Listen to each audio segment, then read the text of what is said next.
Assalamualaikum warahmatullahi wabarakatuh. Perkenalkan, kami dari kelompok 6 akan mempresentasikan hasil diskusi kelompok kami, yaitu makalah tentang peran guru dalam pendidikan inklusif. Pertama-tama saya akan memperkenalkan para anggota kelompok 6, yaitu saya sendiri Nur Hikmah sebagai moderator, dan kedua teman-teman saya yaitu Nur Halisa dan Nur Mutiara Islami sebagai pemateri. Oke, untuk mempersingkat waktu, saya akan mempersilahkan teman-teman saya untuk membacakan isi-isi atau poin-poin dari makalah kami. Assalamualaikum warahmatullahi wabarakatuh. Perkenalkan, nama saya Nur Halisa. Saya di sini akan membacakan isi dari materi kami. Poin pertamanya yaitu peran guru pendidikan khusus. Di berbagai kalangan mengerti guru pendidikan khusus atau GPK sebagai soal teacher atau guru pendidikan khusus. Mendefinisikan suatu padana kata tidak boleh sembarangan.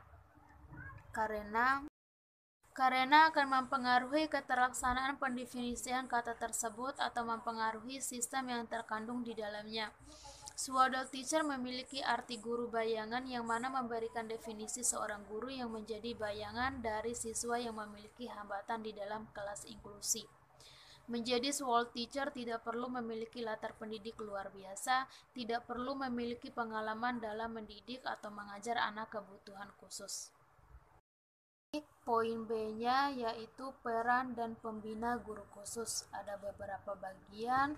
Yang pertama, menyusun instrumen asesmen pendidikan bersama-sama dengan guru kelas dan mata pelajaran. Yang kedua, membangun sistem koordinasi antara guru, pihak sekolah, dan orang tua peserta didik. Selanjutnya, bagian B nomor 3, melaksanakan pendampingan anak berkelainan pada kegiatan pembelajaran bersama-sama dengan guru kelas atau guru mata pembelajaran. Yang keempat, memberikan bantuan berbagai pengalaman kepada guru kelas atau guru mata pelajaran agar mereka dapat memberikan pelayanan pendidikan kepada anak-anak berkelainan.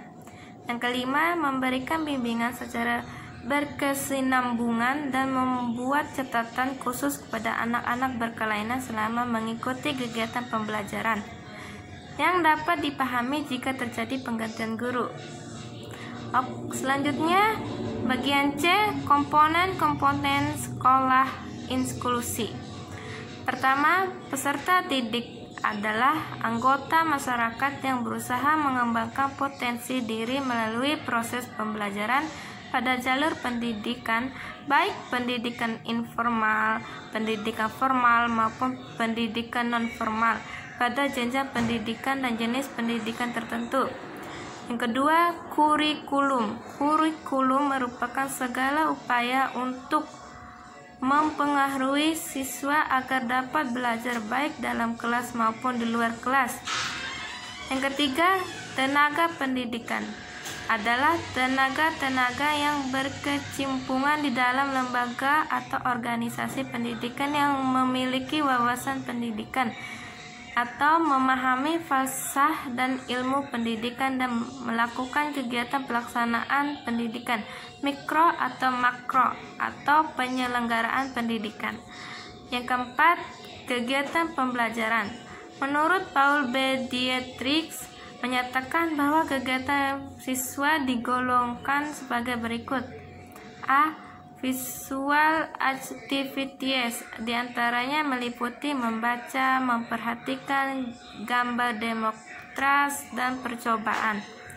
B. Oral activities, seperti menyatakan, merumuskan, bertanya, memberikan saran, dan mengeluarkan pendapat. Yang C. Listening activities, seperti mendengarkan percakapan, diskusi, dan pidato. Yang D. Mental activities, misalnya menanggapi, mengingat, memecahkan soal, dan menganalisis. Yang kelima, penilaian dan sertifikasi. A. Penilaian adalah salah satu kegiatan untuk menilai tingkat percakapan kurikulum dalam berhasilnya proses pembelajaran atau untuk mendapatkan informasi dalam bentuk apapun yang dapat digunakan untuk dasar pengambilan keputusan tentang siswa. B. Sertifikasi merupakan tanda bukti hak yang berlaku sebagai tanda pembuktian yang kuat mengenai data fisik dan data yuridis yang termuat di dalamnya, sepanjang data fisik dan data yuridis tersebut sesuai dengan data yang ada dalam surat ukur.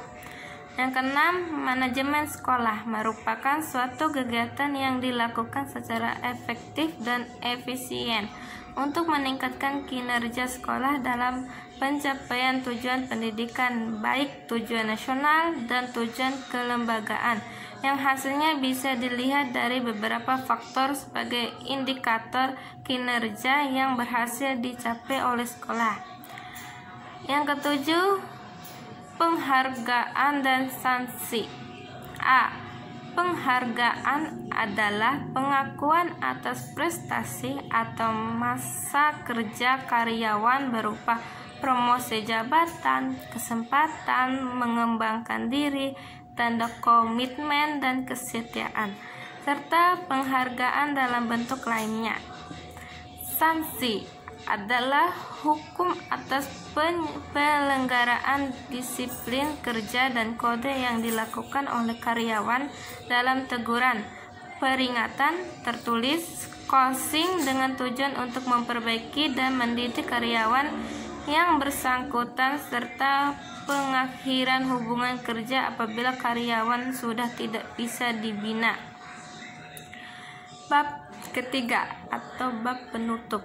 Kesimpulan, guru pembimbing khusus adalah guru yang memiliki kualifikasi atau latar belakang pendidikan luar biasa dari jurusan psikologi yang bertugas menjembatani kesulitan ABK, dalam hal ini autis, guru kelas atau guru pelajaran dalam proses pembelajaran, serta melakukan tugas khusus yang tidak dilakukan oleh guru pada umumnya.